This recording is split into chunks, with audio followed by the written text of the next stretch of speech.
The heart monitor in Trauma Bay 4 wasn't beeping. It was screaming a singular flatline note that vibrated against the teeth of everyone in the room. Blood-dark arterial, and far too much of it slicked the linoleum floor, turning the sterile white tiles into a grotesque, abstract painting. Dr. Harrison Sterling, the hospital's most decorated trauma surgeon, threw his scalpel into the metal tray with a deafening clang. "I said, get her out of my OR." Sterling roared his mask, puffing with the force of his shout. He pointed a gore-streaked glove at the petite figure in the corner. "She's a child. She's freezing up. She's going to kill him. Get her out." He didn't know that the child was the only person in the room who knew the patient wasn't dying from the gunshot wound. He didn't know that 10 minutes from now, the CIA would shut down the entire power grid of Washington, D.C., just to find her. And he certainly didn't know that the terrified-looking nurse held a kill count higher than the patient's heart rate. Georgetown University Hospital, Washington, D.C., 700 hours. The morning rounds were less of a medical procedure and more of a coronation. Dr. Harrison Sterling did not walk. He swept through the corridors of the surgical ward, trailing a wake of terrified residents and exhausted interns. He was 55, silver-haired, and possessed the kind of jawline that suggested he had never been told no in his entire life. He was a legend in vascular reconstruction, a man who had sewn senators and CEOs back together when they were more pulp than people. Trailing at the very back of this phalanx was Matilda Graves. At 24, Matilda looked 18 on a hard day, and 16 in good lighting. She was 5'2", with messy brown hair stuffed under a scrub cap that seemed slightly too large for her head. Her scrubs were baggy, swallowing her frame. To the casual observer, she looked like a high school volunteer who had gotten lost on the way to the gift shop. "Chart," Sterling snapped, not looking back. A resident fumbled, dropping a clipboard. Sterling didn't break stride. Matilda stepped forward, sliding a tablet into his hand before the clipboard hit the floor. "Mr. Henderson in 402. Matilda said, her voice soft, barely rising above the hum of the air conditioning. "Post-op day 2. BP is stable, but his creatinine is creeping up. 1.4 this morning." Sterling stopped. He turned slowly, looking down at her over the rim of his spectacles. The hallway went silent. The residents held their breath. "Nurse Graves." Sterling said, his voice dripping with that specific brand of condescension reserved for senior staff addressing novices. "Mr. Henderson is a textbook aortic repair. His creatinine is irrelevant. He's dehydrated." "He's not dehydrated, doctor," Matilda said. She didn't look down. She looked him right in the eye. "His urine output is good, but his toes are mottling. I think he's throwing microemboli to his kidneys. We need to check the graft." Sterling laughed. It was a dry, sharp sound. "You think you've been a nurse for what, 6 months I have been rebuilding aortas since before you were born. You are here to change dressings and push meds, not to diagnose vascular phenomena. But the mottling is likely because the room is cold." Sterling barked, his patience evaporating. "You are too young, Graves. You lack the context of experience. You see a shadow and think it's a monster. Stop playing doctor. If you speak out of turn in my ward again, I'll have you scrubbing bedpans in geriatrics until your contract expires. Do you understand?" Matilda's face remained impassive. She didn't flush. She didn't tear up. She just blinked her eyes, a strange, pale grey, scanning Sterling's face as if reading a barcode. "Understood, doctor," she said. "Good. Get out of my sight." Matilda turned and walked away. She didn't run. Her gait was measured, silent. As she rounded the corner toward the nurse's station, she pulled a small, battered notebook from her pocket. She didn't write. Sterling is a jerk. She wrote Sterling dilated pupils, fine tremor in left hand, intention, tremor, irritability. Possible early onset Parkinson's or withdrawal. Verify medication logs. She slipped the notebook back into her pocket. She wasn't just a nurse. She was a ghost in the machine, and Dr. Sterling had just made the mistake of trying to exorcise her. 14:30 hours. The call came over the radio with a crackle of static that made the hairs on Matilda's arms stand up. Inbound trauma, ETA 2 minutes, unidentified male, multiple GSWs, high velocity, unresponsive, BP 60 over palp. This is a scoop and run. The emergency room shifted from a low hum to a roar. Trauma teams scrambled. Matilda was restocking a crash cart in Bay 4 when the double doors burst open. The paramedics rushed in, guiding a stretcher that seemed to be carrying more blood than body. Male John Doe found in an alley in Anacostia. The lead paramedic shouted, sweating profusely. 3 shots to the chest, 1 to the upper thigh. We can't stop the bleeding on the leg. Dr. Sterling was already there, having been called down for a consult on another case. He took command instantly. Get him on the monitors. 2 large-bore IVs type, and cross for 10 units uncross-matched. Now. Matilda moved to the foot of the bed. She grabbed the shears and cut away the patient's pant leg. The wound was horrific, a jagged tear where the femoral artery should be. But as she worked, her eyes snagged on something else. The patient was a man in his late 30s, built like a tank with calloused hands and scars that told a violent history. But it was the tattoo on his left ankle that made Matilda freeze for a fraction of a second. It was a small black geometric shape, a raven inside a hexagon. Project Sidera. The world slowed down. The shouting of the doctors, the beeping of the monitors, the rip of Velcro. It all faded into a dull roar. Matilda knew that symbol. It wasn't a gang tattoo. It wasn't military. It was a marker for a defunct deep-cover paramilitary unit that officially didn't exist. "He's crashing," Sterling yelled. "Pressure is tanking, 40 over 20. We're losing the femoral." Sterling jammed his gloved fingers into the wound, trying to clamp the artery manually. "I need a clamp. Now Graves, stop staring and get me a vascular clamp." Matilda handed him the instrument, but her mind was racing. High-velocity rounds, chest and leg. They didn't want him dead immediately. They wanted him to bleed out slow enough to talk. She looked at the monitors. The heart rhythm was erratic. Not just hypovolemic shock. It was irregular. "He's going into VFib," a resident screamed. "Charging paddles. Clear. Thump." The body convulsed. "Still VFib. Charging again." Matilda looked at the patient's neck. The veins were distended. Distended neck veins in a patient who has lost half his blood volume. That was impossible. Unless— "Stop!" Matilda shouted. Her voice wasn't soft this time. It was a command, sharp and resonant. Sterling paused, paddles hovering over the chest. "What the hell are you doing, Graves? Look at his neck," Matilda said, stepping in close, ignoring the blood soaking her shoes. "JVD, he's not just bleeding out. He has a cardiac tamponade.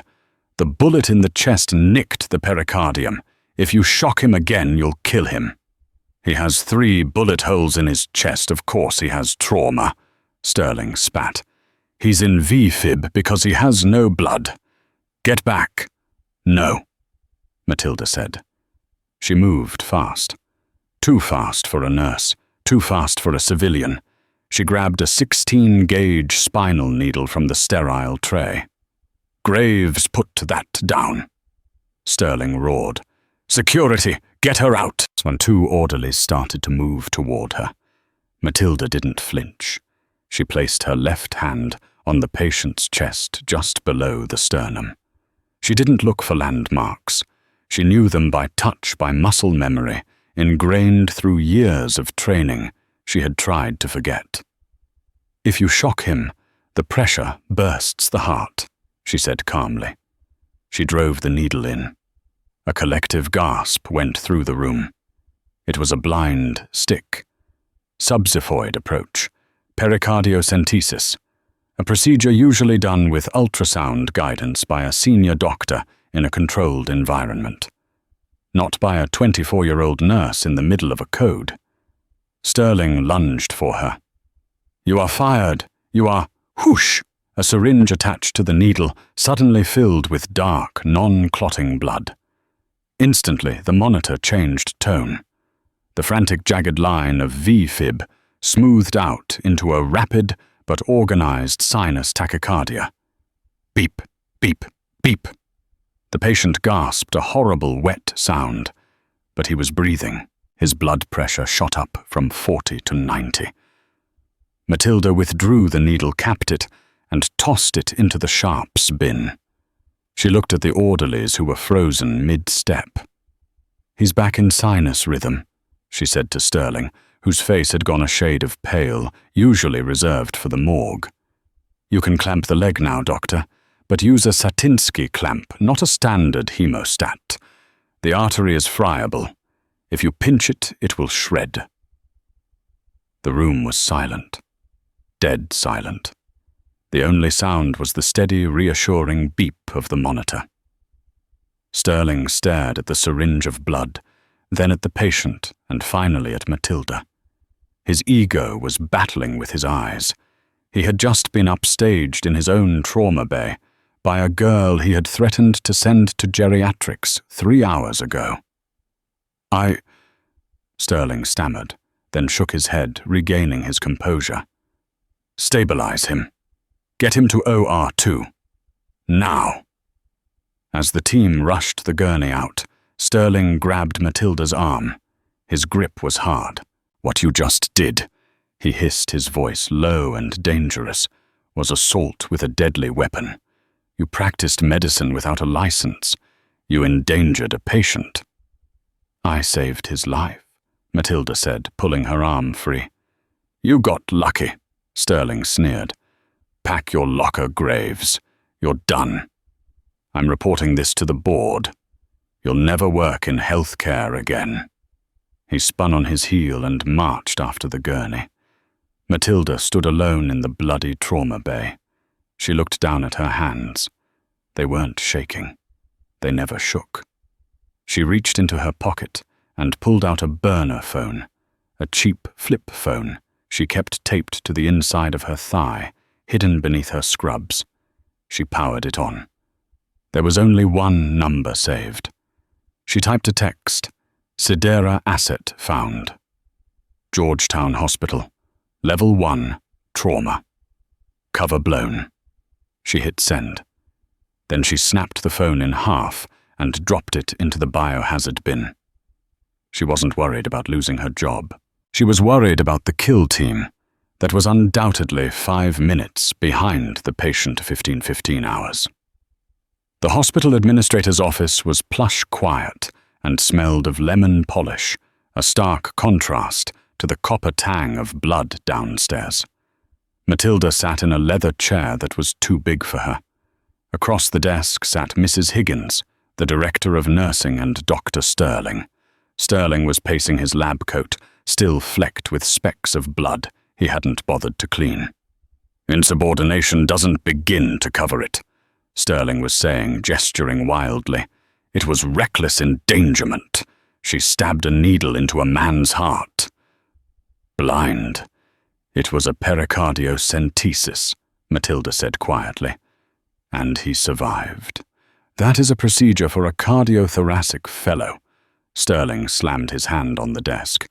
"Not a nurse who looks like she should be in a prom dress. You humiliated the department. You undermined the chain of command." Mrs. Higgins looked pained. Matilda, you know the protocols. Even if you were right, you can't just— He would have died, Mrs. Higgins, Matilda said. Dr. Sterling was treating hypovolemia. The patient had tamponade. Protocol doesn't apply to corpses. Get her out, Sterling pointed at the door. I want her license stripped. I want security to escort her off the premises immediately. Mrs. Higgins sighed. Matilda, I'm afraid I have to suspend you pending an investigation. Please hand over your badge. Matilda reached for her ID clip. She was about to unhook it when the door didn't just open. It flew inward. 3 men in dark charcoal suits walked in. They didn't look like hospital security. They didn't look like police. They moved with a fluid, predatory grace that Matilda recognized instantly. The man in the lead was tall with a shaved head and scars around his eyes that looked like cracked porcelain. He held up a badge, but he put it away before anyone could really read it. Dr. Harrison Sterling, the man asked. His voice was like gravel in a mixer. I am. Sterling straightened up, assuming these were police detectives here to take a statement about the gunshot victim. If this is about the John Doe, he is in surgery. I am the chief surgeon. I can give you a brief statement, but I am very busy firing this incompetent employee. The man in the suit ignored Sterling. He turned his head slowly, his eyes locking onto Matilda. For a second, there was a flicker of recognition in the man's eyes. Not of her face, but of her stillness. Civilians fidgeted when men like this walked in. Guilty people looked at the floor. Matilda looked at his hands, checking for weapons, and his earpiece, checking for backup. We're taking jurisdiction of the patient in OR2, the man said. And we're taking jurisdiction of all personnel who had contacted with him. Excuse me, Sterling scoffed. You can't just take over my OR. The patient is critical. Who are you? Issue CIA, FBI, NSA. The man lied. Matilda knew he was lying. NSA didn't operate domestically like this. This was a wet work cleanup crew. Probably private contractors hired by whoever shot the man with the tattoo. This woman, Sterling pointed at Matilda, again unable to let it go. She is the one who stabilized him. But she's fired. You can take her statement, but she's no longer staff. The suit looked at Matilda. You stabilized him. I put in an IV. Matilda lied smoothly. She made her voice tremble slightly. She hunched her shoulders, shrinking herself. I just held the pressure. Sterling's eyes bugged out. She's lying. She performed a needle decompression to the heart. She's a loose cannon. The suit's eyes narrowed. He looked at Matilda with renewed interest. A needle decompression. A nurse. I saw it on TV. Matilda stammered, widening her eyes to look innocent. Grey's Anatomy. The suit didn't buy it. He reached into his jacket. We need to debrief you, in private. Come with us. She's not going anywhere. A new voice spoke from the doorway. Everyone turned. Leaning against the doorframe was a man in a tattered trench coat, holding a lit cigarette, which was strictly forbidden in the hospital. He looked like a homeless college professor, but the badge hanging around his neck was real. Agent Miller, CIA, the newcomer said. He smiled, but it didn't reach his eyes. And unless you boys have a warrant, signed by the Attorney General Nurse Graves, stays here.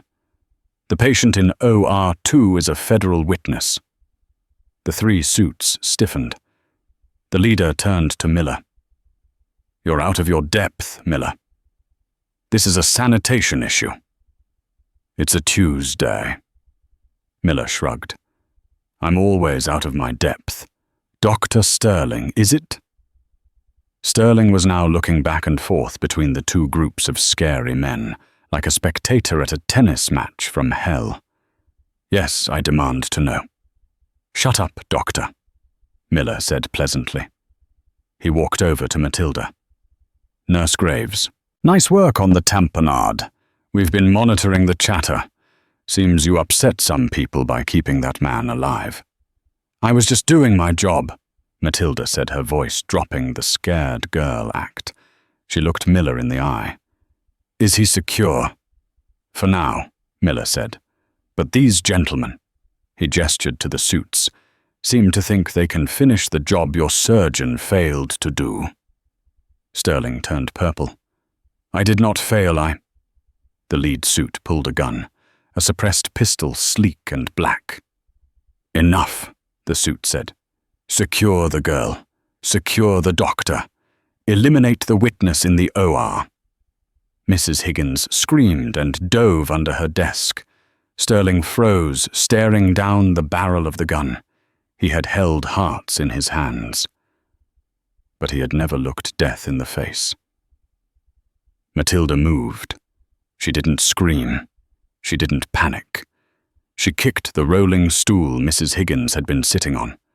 It flew across the room, smashing into the suit's knees. As he buckled, Matilda grabbed the heavy glass jar of tongue depressors from the desk and smashed it into the face of the second suit, who was reaching for his weapon. Glass shattered.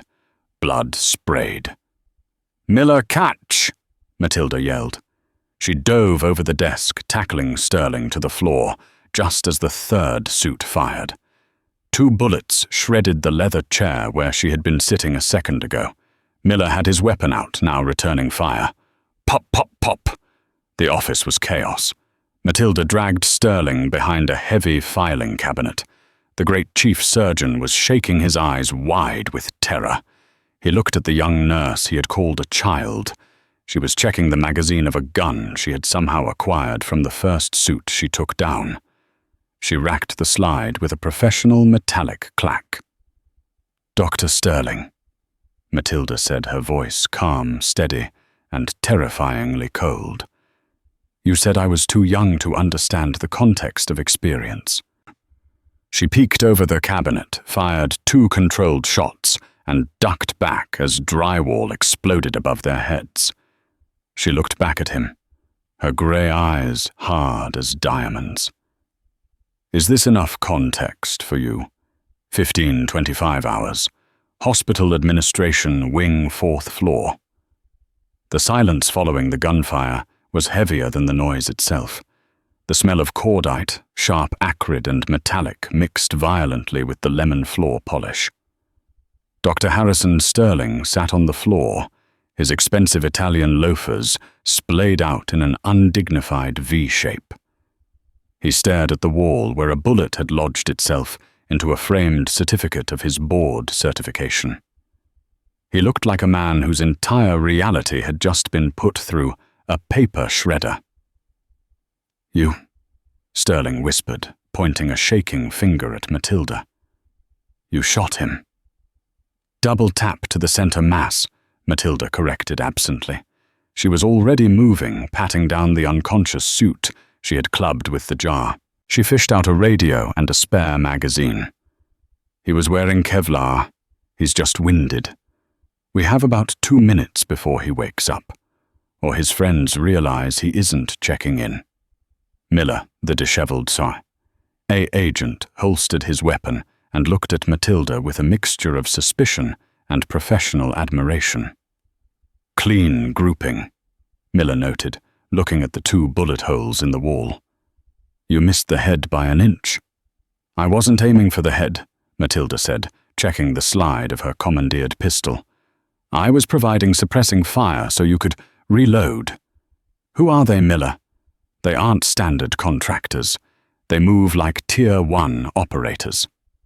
They're a cleanup crew from the activity, Miller said, using the colloquial name for the intelligence support activity, a unit so secretive most of the government didn't know it existed. Or at least ex-members working private. They want the asset in OR2 dead before he can testify about the slush fund in Kabul. Sterling scrambled to his feet, using the filing cabinet for support. "The activity slush funds. I am a vascular surgeon. I have a golf tee time at 4. I do not consent to be part of a Tom Clancy novel." "Dr. Sterling," Matilda said, turning to him. Her face was devoid of the meekness he had seen for the last 6 months. The girl who apologized for existing was gone. In her place was a woman who looked at a dead body with the same clinical detachment he used for a necrotic toe. "Your patient John Doe is the only proof that a very powerful group of men stole billions of dollars. If he dies, the secret dies. And since you saw their faces," she gestured to the unconscious hitmen, "you die too." Sterling opened his mouth to argue, but the overhead lights suddenly flickered and died. A second later, the red emergency backup lights hummed to life, bathing the hallway in a sinister, bloody glow. The air conditioning cut out. The electronic locks on the doors clicked shut. "They cut the hard lines," Miller muttered, checking his phone. "No signal.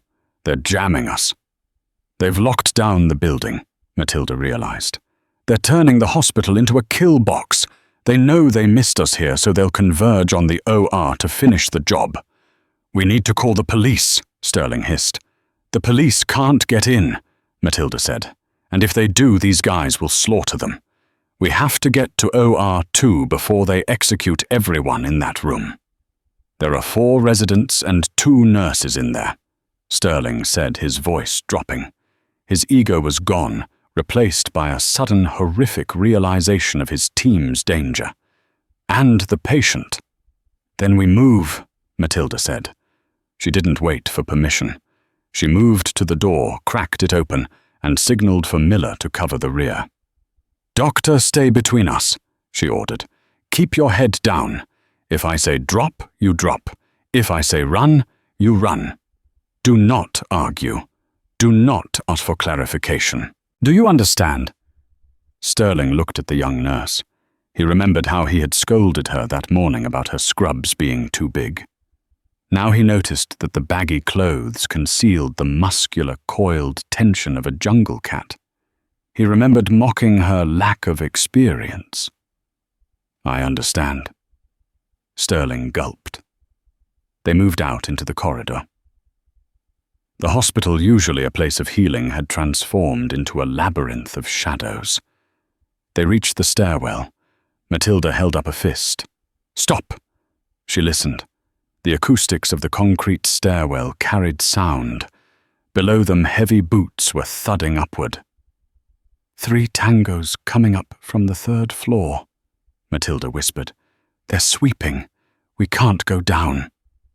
"Elevators are locked," Miller said. "We need a distraction," Matilda said.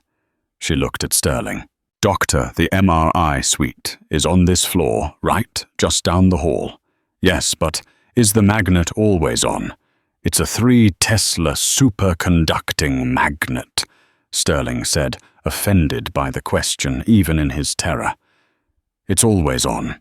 You can't just turn it off without quenching it, which costs $50,000 and perfect," Matilda said. She turned to Miller. "Give me your flashbang." Miller raised an eyebrow, but handed her the stun grenade from his coat pocket. "Go to the linen closet," Matilda ordered Miller.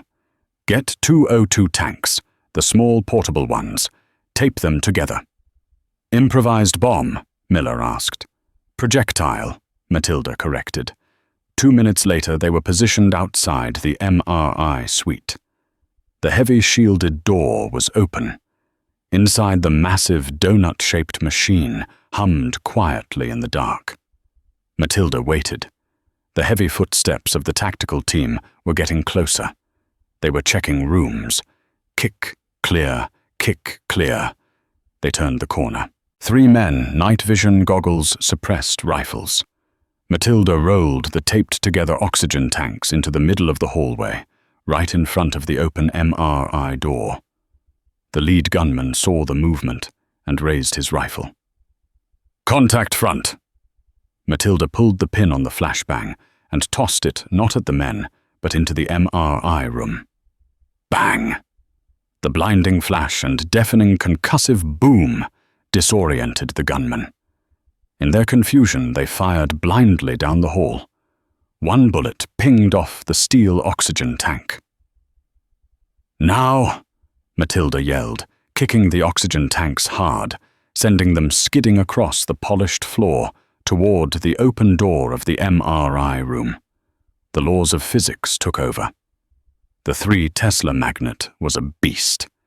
It was strong enough to rip a pacemaker out of a chest or pull a wheelchair across a room at lethal speeds.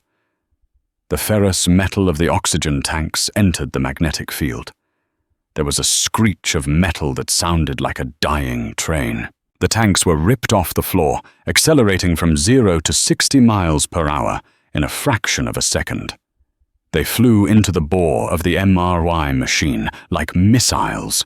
Crunch. The impact cracked the machine's cooling seal. Then came the quench. Liquid helium used to cool the magnet to near absolute zero boiled off instantly. An explosion of white freezing gas blasted out of the room and into the hallway. It was a wall of impending freezing fog. The 3 gunmen were engulfed. The gas displaced the oxygen instantly. They choked their goggles, frosting over their lungs, burning from the sudden cold. "Move," Matilda commanded. She grabbed Sterling's collar and dragged him past the chaos. They sprinted through the white fog, stepping over the wheezing, blinded gunmen. Miller paused just long enough to kick the rifles away from the incapacitated men. "Remind me never to get an MRI at your hospital." Miller coughed as they burst into the clear air of the stairwell on the other side. Sterling was hyperventilating. "You destroyed a $3 million machine. Bill the CIA," Matilda said, checking the stairwell. "Clear. We're going down to the OR." Sterling looked at her back. She was checking corners, moving with a fluidity that was almost hypnotic. "Who are you?" Sterling asked the question, finally escaping him. "You're not just a nurse. You're one of them." Matilda stopped at the landing of the second floor. She looked back at him. The red emergency light cast half her face in shadow. "I was a nurse doctor. I really was. I liked it. It was quiet." She turned back to the door. "But before that, I was the reason bad men checked under their beds." 15:45 hours. Surgical ward, second floor. The double doors to the operating theatre were barred from the inside. Through the small glass windows, Matilda could see the silhouette of a man pacing. "They're inside," Matilda whispered. One hostile visible. Probably 2 more guarding the rear exit. "Hostages?" Miller asked. "My team is in there." Sterling said, his voice trembling but angry. "Dr. Evans' 2 residents, the scrub tech. If they hurt them, we can't breach," Miller said. "If we kick that door, they execute the hostages before we clear the threshold." Matilda closed her eyes. She visualized the layout of OR2. She had cleaned it 100 times. She knew every vent, every outlet, every supply cabinet. "The scrub room," Matilda said. "It connects OR1 and OR2. There's a pass-through window for instruments. It's small, but I can fit." "And us?" Sterling asked. "You're the distraction," Matilda said. "I'm the what?" "Miller, give the doctor your phone," Matilda said. "Doctor, you're going to call the OR desk phone. It's a landline. It should still work on the internal loop. And say what? Tell them you're outside. Tell them you have the codes to the safe where the witnesses' files are kept. Tell them you'll trade the files for the staff. I don't have any files. They don't know that. Just keep them talking. Buy me 30 seconds. Matilda vanished into the dark operating theatre next door. OR. 1. Sterling stood there, holding the phone, his hand sweating. He looked at Miller. Miller nodded his gun, trained on the door. Sterling dialed the extension. Inside OR2 the phone rang. The pacing gunman stopped. He picked it up. "Yeah, this is Dr. Sterling." Sterling stammered. Then he took a deep breath. He channeled the arrogance, the god complex that had defined his career. He needed to be the chief surgeon one last time. "Who the hell is this? You are in my operating room." "Listen, Doc." The gunman's voice was distorted. "Unless you want your residents to start losing fingers, you better get lost." "I have the files," Sterling shouted. "The patient had a flash drive. I found it in his clothes. I have it." There was a pause. "You're lying." "I'm the chief of surgery," Sterling barked. "I don't lie to trash like you. I want my people out. You send out the residents, I give you the drive." While Sterling argued, Matilda was squeezing herself into the sterile pass-through. It was a metal box built into the wall, used to slide trays of scalpels and clamps between rooms. It was barely 2 feet wide. She pushed herself through, sliding silently over the stainless steel. She dropped into OR2, landing in a crouch behind the instrument trolley. The room was tense. The patient Project Sidera was still on the table, intubated chest, cracked open, the retractor holding his ribs apart.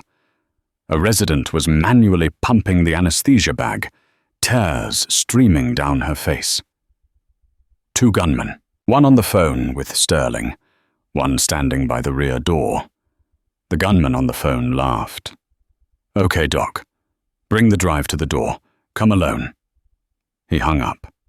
He signaled to his partner. "Get ready to grab him." Matilda saw the gunman by the rear door turn his head. She stood up. She didn't have a gun in her hand. She had grabbed a scalpel from the sterile tray on the trolley, a number 10 blade carbon steel. "Hey," she said softly. The gunman by the rear door spun around. Matilda flicked her wrist. The scalpel flew through the air, end over end. It wasn't a circus trick. It was physics and anatomy. The blade struck the gunman in the brachial plexus right between the neck and shoulder. He dropped his rifle, clutching his neck, his arm instantly paralyzed. The second gunman, the leader, spun around, raising his MP5 submachine gun. Matilda didn't have another weapon. She was 10 feet away. "Get down!" she screamed at the residents. The residents dropped to the floor. The gunman fired. Matilda didn't dodge. She grabbed the heavy instrument tray, a solid steel slab covered in metal tools, and held it up like a shield. Clang. Clang. Clang. Bullets sparked off the tray, the impact driving Matilda backward. Her arms vibrated with the force. She was pinned. He was walking toward her, firing. The tray was denting. Suddenly the door to the hallway burst open. Dr. Sterling didn't walk in. He rammed a crash cart, the emergency trolley with the defibrillator, through the doors, pushing it with maniacal strength. The cart slammed into the gunman's knees from behind. The gunman buckled his shots, going wild, shattering the overhead surgical lights. Glass rained down. Miller stepped into the doorway behind the cart and put 2 controlled shots into the gunman's chest. The man collapsed. Silence returned to the room, broken only by the rhythmic hiss-click of the ventilator. Matilda lowered the dented instrument tray. She took a breath, smoothing her scrubs. "Status?" she asked, her voice calm. The female resident on the floor looked up, shaking. "Matilda, you... Status of the patient, Dr. Evans," Matilda repeated, snapping her fingers. He's stable. But we need to close. We can't move him with his chest open." Matilda looked at the patient. Then she looked at Sterling. "Doctor," she said, "scrub in. We have to finish the surgery." Sterling stared at the bodies on the floor, then at Matilda. He looked at his hands. They were shaking. "I can't," Sterling whispered. "I can't operate like this." "Yes, you can," Matilda said. She walked over to him. She didn't look up at him. She looked through him. "You are Harrison Sterling. You have a god complex the size of this building. Use it. These men tried to kill you. They tried to kill your staff. Don't let this patient die on them. That's how you win." Sterling looked at the patient. He looked at the jagged mess of the chest cavity. The anatomy called to him. It was a puzzle he knew how to solve. The fear began to recede, replaced by the familiar arrogance of competence. He nodded. He walked to the sink and started scrubbing his hands, stepping over the dead gunman without looking down.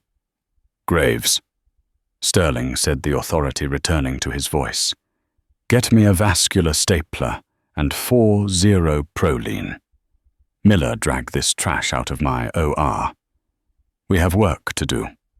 Matilda masked a small smile behind her surgical mask. "Yes, doctor, set in 15 hours. The surgery was the fastest of Sterling's life. With Matilda assisting, they anticipated each other's moves perfectly. There was no need for words. Clamp, suture, cut, tie. As they were placing the final staples in the skin, the patient, the man who had started all this, began to stir. The anesthesia was wearing off too fast. His eyes snapped open. He tried to buck against the restraints. "Easy," Matilda said, leaning over him. "You're safe. You're at Georgetown." The man looked at her. His eyes were dilated, frantic.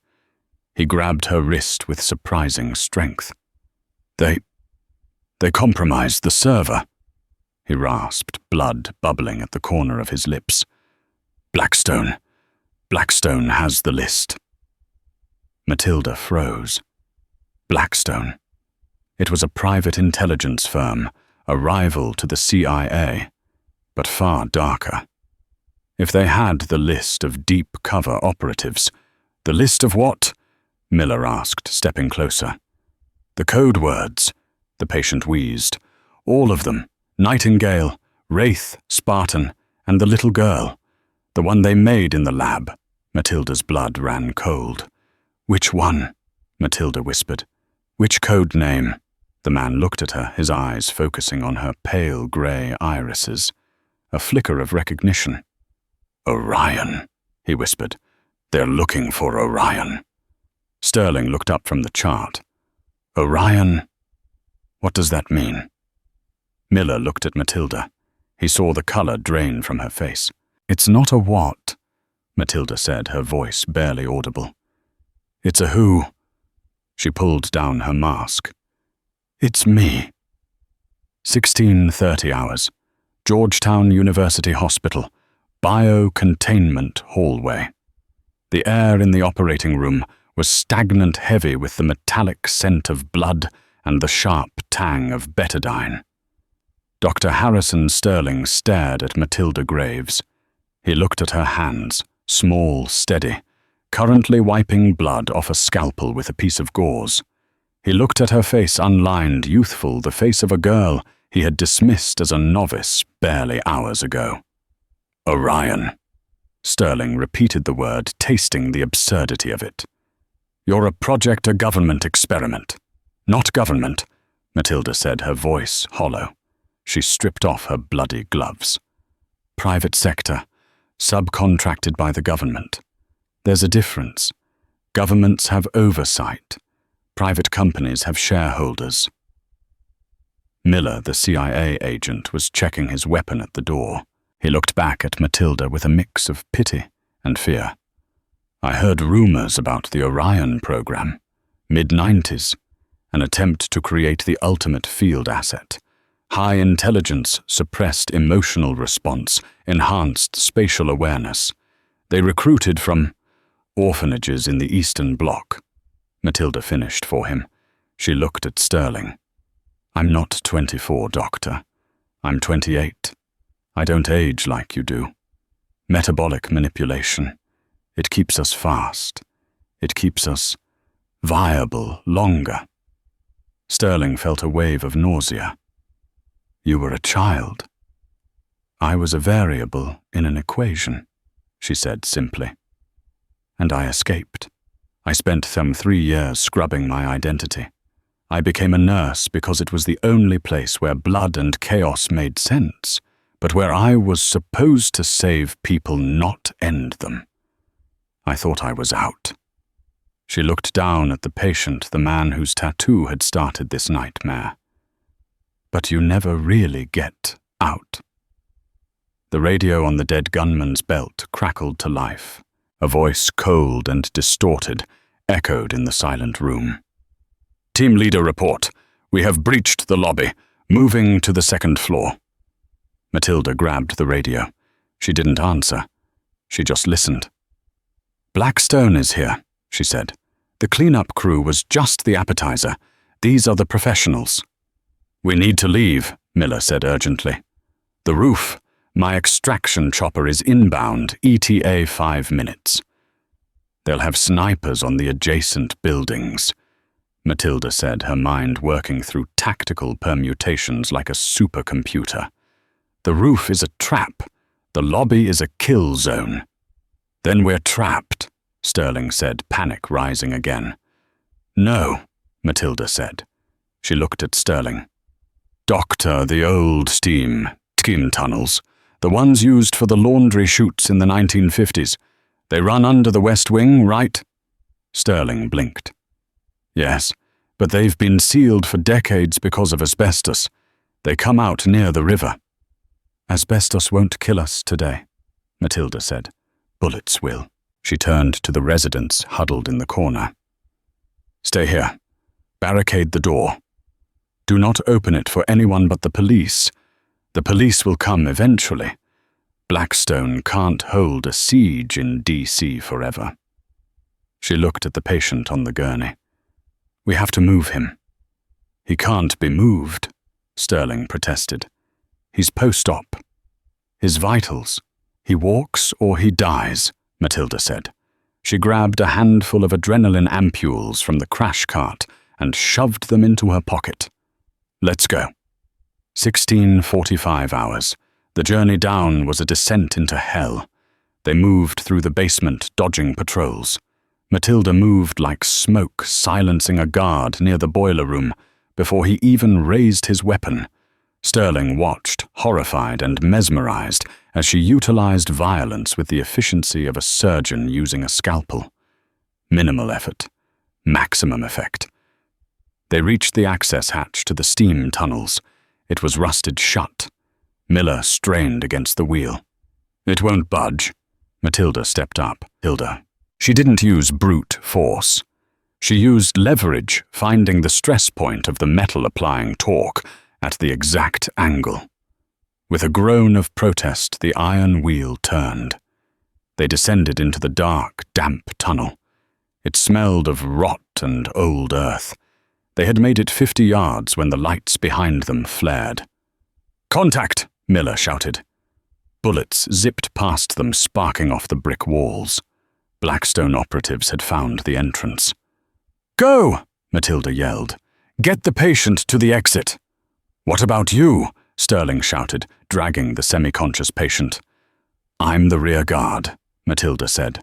She stopped, turning back toward the darkness, where the tactical lights were dancing. Matilda, no! Sterling screamed. Go Harrison! She yelled, using his first name for the first time. You save lives. That's your job. I buy time. That's mine. She pushed Sterling forward and turned to Fundhan. She didn't have a gun anymore. She had emptied it in the basement. She stood in the narrow tunnel, holding 2 flares she had taken from the emergency kit. She struck them. Red light flooded the tunnel, casting long demonic shadows. The Blackstone operatives rushed forward, confident in their numbers. They saw a small girl in oversized scrubs holding road flares. They slowed down, confused. Target acquired, the lead operative said. Surrender, Orion. It's over. Matilda looked at the pipes running along the ceiling. High-pressure steam mains. old, rusted. She looked at the operatives. She smiled. It was a sad smile. "You guys really should have checked the schematics," she whispered. She threw one flare at their feet to blind them. With the other hand, she grabbed a heavy wrench from the floor and swung it with all her might. Not at the men, but at the rusted valve on the main steam pipe directly above their heads. The valve sheared off.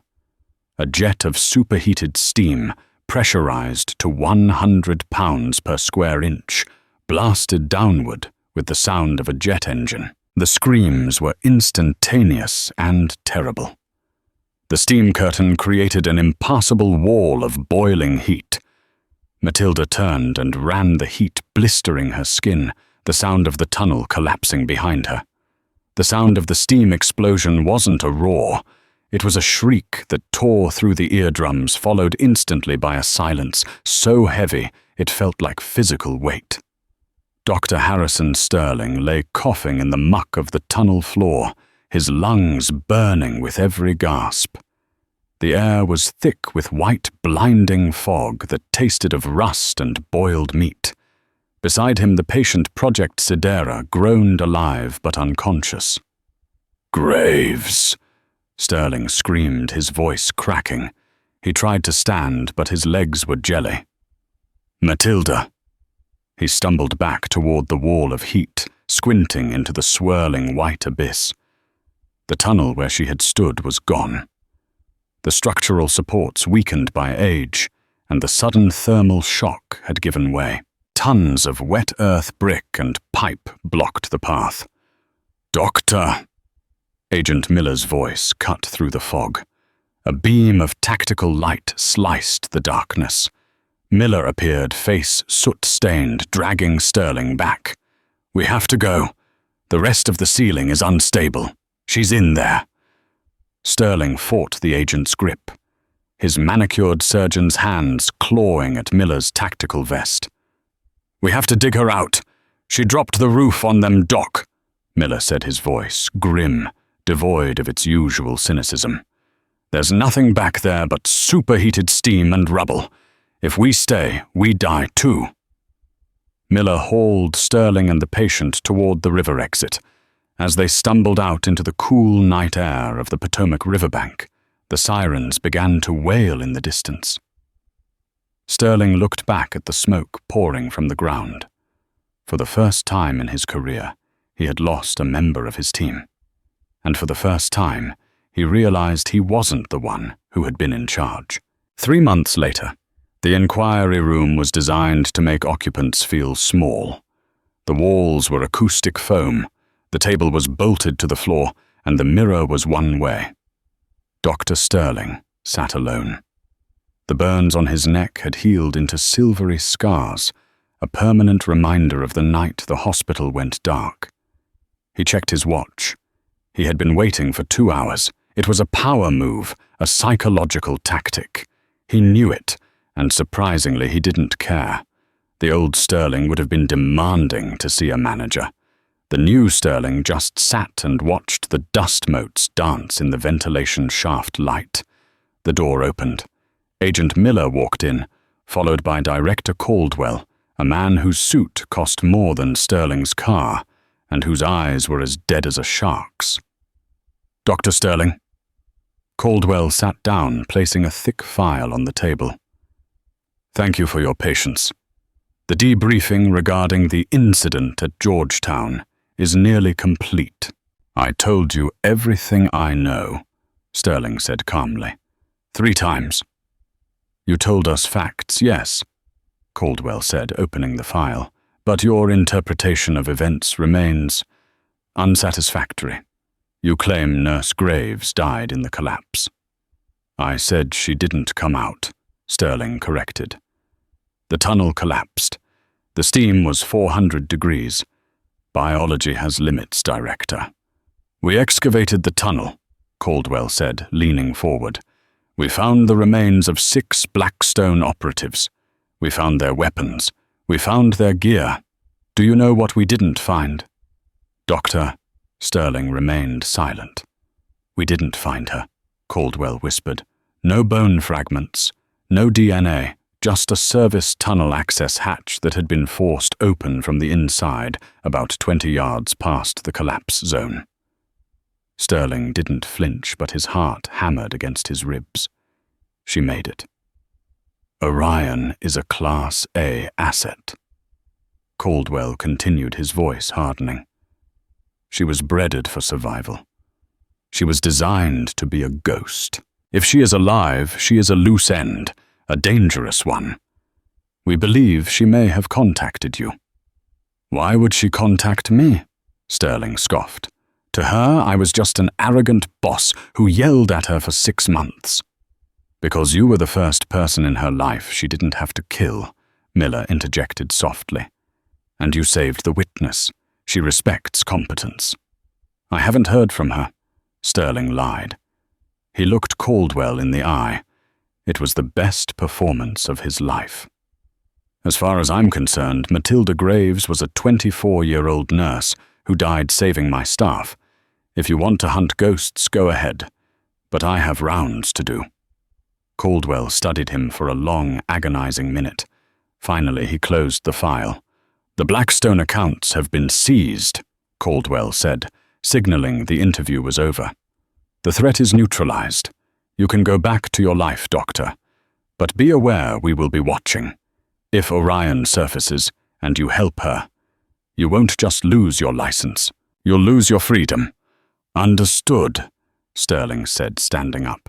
Am I free to go? Get out of here. Caldwell waved a hand.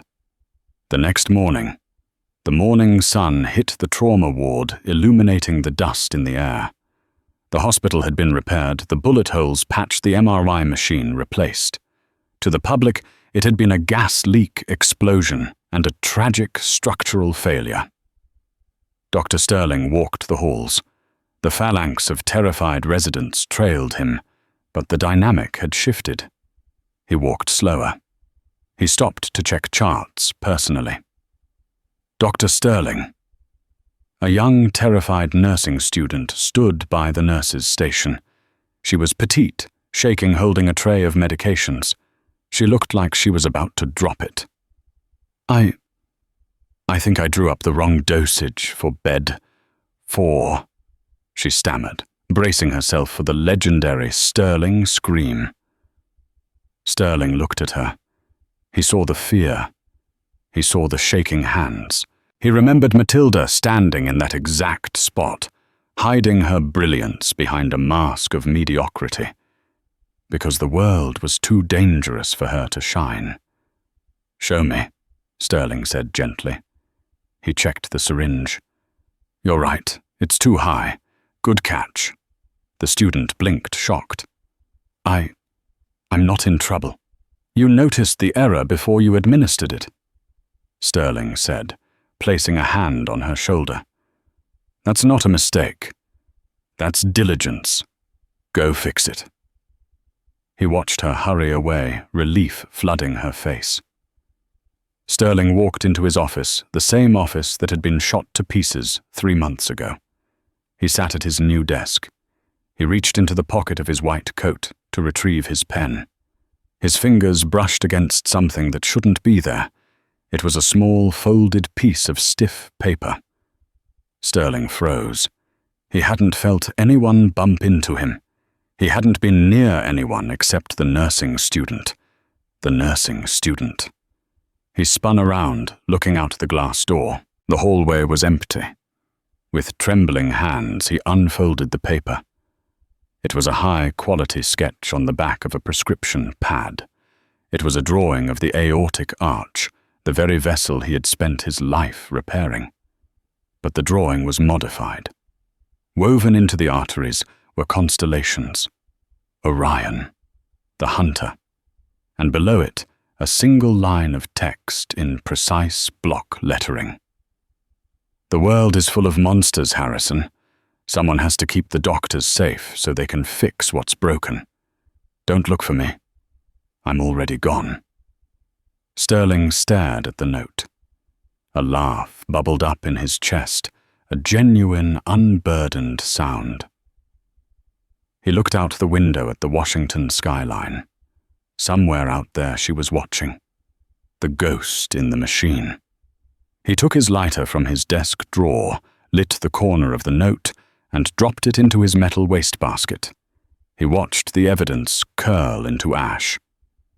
"Good hunting, kid," he whispered.